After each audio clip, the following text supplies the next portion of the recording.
Hello ladies and gentlemen, welcome back to Uncle Matt's Cookery Lessons. Going to make something lovely, a Babaganoush dip.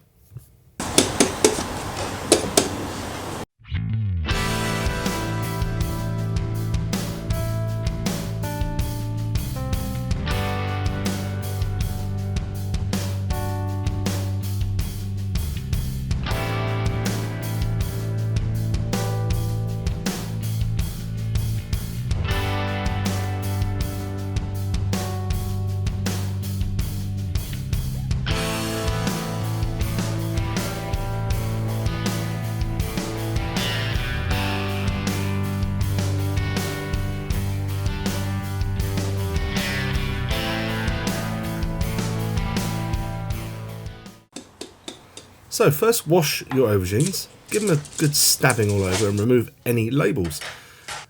Bake them until they're really soft and squidgy, so don't take too much interest in the times I'm putting, just basically cook them till they're really squidgy. That's sort of coming up to an hour, and yeah, I'm happy with that. And they're hot, yeah, of course they're hot. So let them cool down a bit, and you see how squidgy they are now, that's what we're after. So just got to cut them in half. And the skin should peel off nice and easy, and yeah, really satisfying as well. So I did a tiny little bit of research into Babaganoush. It's Arabic. Baba would mean father, which is used as a term of endearment, and ganoush would be a more personalised way of saying it. So you might say that's an indulgent or a spoilt daddy. Oh, there you go. Interesting, eh? Thank you, Wikipedia.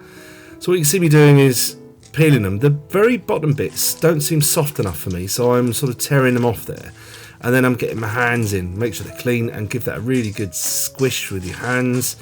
You can of course put this in a food processor to get a really smooth mixture, but I sort of want some texture, but my hands weren't quite doing enough, so I thought, well, let's go in with the whisk, and I'm happy with that. So flavourings: garlic, lemon. Obviously we're going to season this a bit with salt and pepper, but what we're also going to put into this is tahini. That's me just designing this in my own way. I'm putting some picked thyme in there, but this is the tahini, and my tahini hasn't been used for a while. It's gone really solid, so just for a minute or two I'm just going to work on that to try to make that into a paste. It is a very strong flavour. I believe in the stateside I've seen some tahini and it looks more sauce like, so basically add enough sesame and taste it, and when you're happy with it, you're done, you're good. And plenty of extra virgin olive oil makes it extremely rich and indulgent. That is not traditional, a bit of yogurt, but I used it. I had some in the fridge from my tzatziki, from my falafels, or falafel, still can't say it. Anyway, there we go.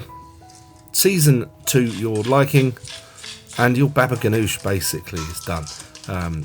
You might want to leave that, make that ahead of time, 24 hours ahead, let those flavours really get to know each other.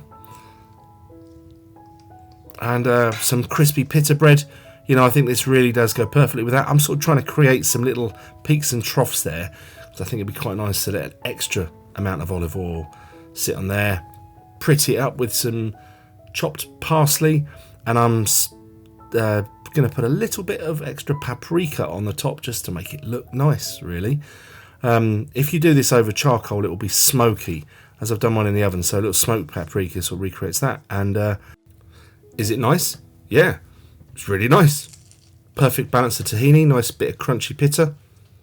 Really tasty. Anyway, thank you very much for watching this episode of Uncle Matt's Cookery Lessons. Hope you like this one.